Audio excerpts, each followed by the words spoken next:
एक बार की बात है, चंदनपुर गांव में हरिया नाम का एक दूधिया रहता था, जिसके पास दो गाय थी, जिनका दूध बेचकर वो अपने घर का गुजारा किया करता था। हरिया एक मेहनती दूध वाला था। वो रोज सुबह उठकर अपनी गायों को ताजा ताजा चारा दिया करता था और फिर उनका दूध धोकर पूरे गांव में साइकिल पर लाद कर उसको बेचने जाया करता था। अपने गांव के अलावा हरिया अपनी गायों का दूध बाहर वाले गांव में भी बेचने जाया करता था, जिससे उसे काफी अच्छी आमदनी हुआ करती थी। दूध वाला, दूध ले लो, दूध देसी गाय का देसी दूध, ताजा ताजा मलाईदार। अरे क्या बात है, आज सूरज सर पर चढ़ गया पर कोई भी दूध लेने नहीं आया, या फिर मैं ही जल्दी आ गया। हरिया इतना सोच ही रहा था कि गांव वाले लोग बारी बारी से हरिया के पास दूध लेने पहुंच जाते हैं। अरे दूध वाले भैया, गाय का ताजा दूध ही बेच रहे हो ना, या फिर मिलावट करके ज्यादा पैसे कमाने के चक्कर में? हाँ भैया, हमको तो एकदम शुद्ध ताजा गाय का दूध ही चाहिए। तुमको तो पता ही है ना, सबसे पहला भोग भगवान को लगाया जाता है। अगर मिलावटी दूध बेचोगे तो पाप लगेगा। अगर नकली दूध बेच रहे हो तो अभी भी वापस चले जाओ। गांव वालों की बातें सुनकर हरिया बोल पड़ता है। अरे नहीं नहीं पंडित जी, तौबा तौबा, हम ऐसा पाप नहीं करते। ये दूध तो मेरे स्वयं के हाथों से पाली हुई गाय का स्वयं से निकाला हुआ दूध है। रोज सुबह अपनी गायों को ताजा ताजा चारा खिलाता हूँ, तब जाकर वो दूध देती है। और वैसे भी मिलावटी दूध बेचकर मुझे क्या मिलेगा? मुझे क्या नर्क में जाना है? आप लोग मेरा भरोसा कीजिए, एक बार इस दूध को पीकर देखिए। अगर कोई मिलावट लगे तो मैं कल से फिर इस गांव में दूध बेचने नहीं आऊंगा। देखने से तो तुम ईमानदार लगते हो।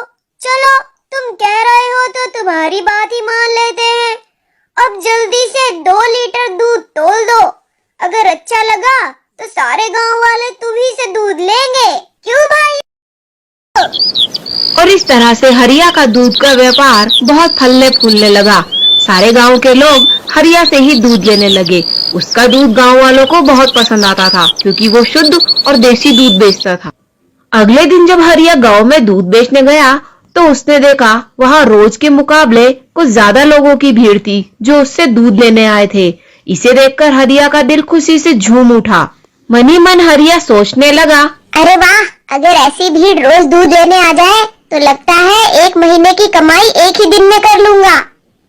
रोज की तरह दूध बेच के हरिया को जो कमाई होती थी उसे लेकर वो अपनी पत्नी सुधा के पास पहुंचा।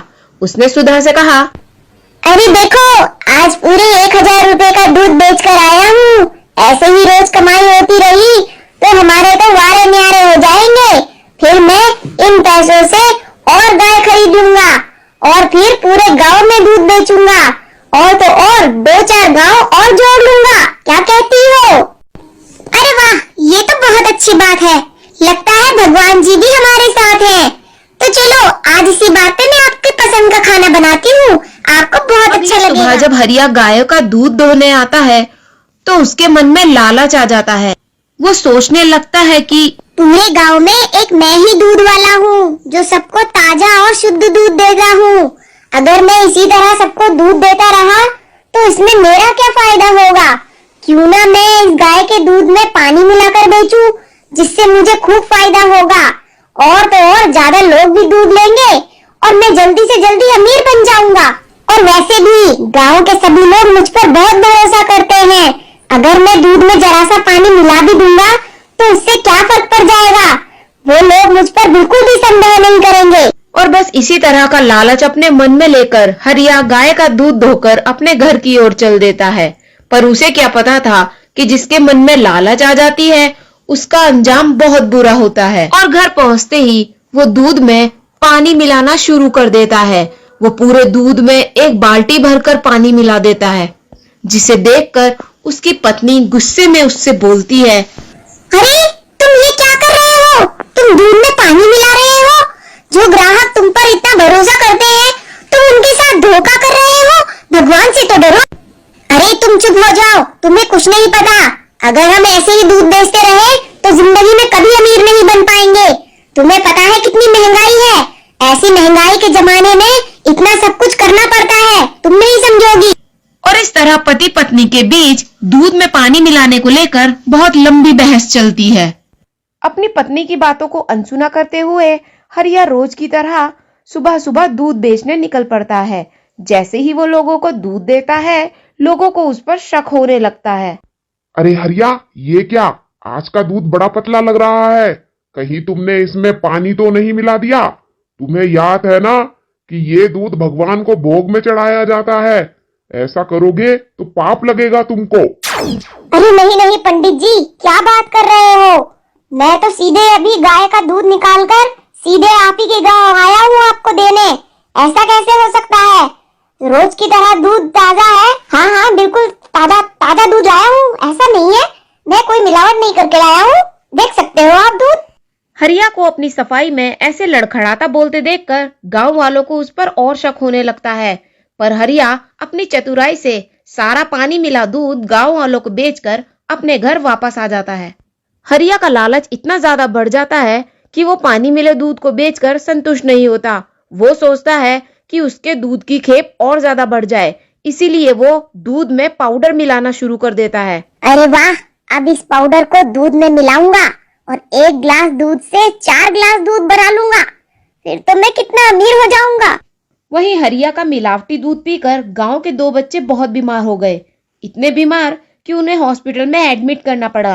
अरे डॉक्टर साहब देखिए ना, मेरे बच्चों को क्या हो गया? सुबह तो कितना अच्छे से खेल रहे थे, शाम होते ही उल्टी और दस्त करने लगे। देखिए ना डॉक्टर। हाँ हाँ डॉक्टर साहब, बहन जी सही कह रही हैं। 2 दिन से तो मेरे पेट में भी गुड़गुड़ हो रहा है, बड़ा परेशान हूँ दर्द से। अरे पंडित जी देखिए, जहाँ तक मैंने चेक किया है ये लक्षण तो मुझे डायरिया के लग रहे हैं। शायद इन बच्चों ने कुछ मिलावटी चीज खाई या पी है। क्या मिलावटी चीज? वहीं डॉक्टर की कही बातें सुनकर उन लोगों का शक हरिया के ऊपर और बढ़ जाता है। उधर हरिया चुपके से अपने घर में दूध में और मिलावट पे मिलावट करता रहा। उसे किसी के बीमार या परेशान होने से कोई फर्क नहीं पड़ रहा था। वो मन ही मन खुश होकर सोचने लगा, लगता है आज की मिलावट काफी है, इतने से तो मेरी बहुत आमदनी हो जाएगी। आज पूरे 10 लीटर दूध का 30 लीटर दूध बना दिया मैंने। चलो अब इसको गांव गांव बेच कर आ जाता हूँ। पर भगवान को आज कुछ और ही मंजूर था। हरिया के मंसूबे कामयाब होने से पहले गांव के एक व्यक्ति ने उसे खिड़की से दूध में मिलावट करते हुए देख लिया और उसने ये सूचना गांव वालों को दे दी। अगले दिन हरिया खुशी खुशी वो मिलावटी दूध लेकर गांव वालों में बेचने चला। तभी गांव वाले लोगों ने उसे चारों तरफ से घेर लिया। इससे पहले कि हरिया कुछ और बोल पाता, लोगों ने थप्पड़, झाड़ू, बेलन सबसे उसकी कुटाई कर दी। फिर क्या, बेचारा हरिया रोता बिलखता मार खाया हुआ अपने घर में बैठा ये सोचने लगा कि काश उसने लालच ना किया होता तो आज वो एक अमीर आदमी बन जाता। हे भगवान, काश मैंने लालच न किया होता तो आज मुझे ये दिन न देखना पड़ता। अब मैं पहले की तरह वही गरीब हरिया हो गया। मुझे माफ कर दो भगवान, मुझसे बहुत बड़ी गलती हो गई।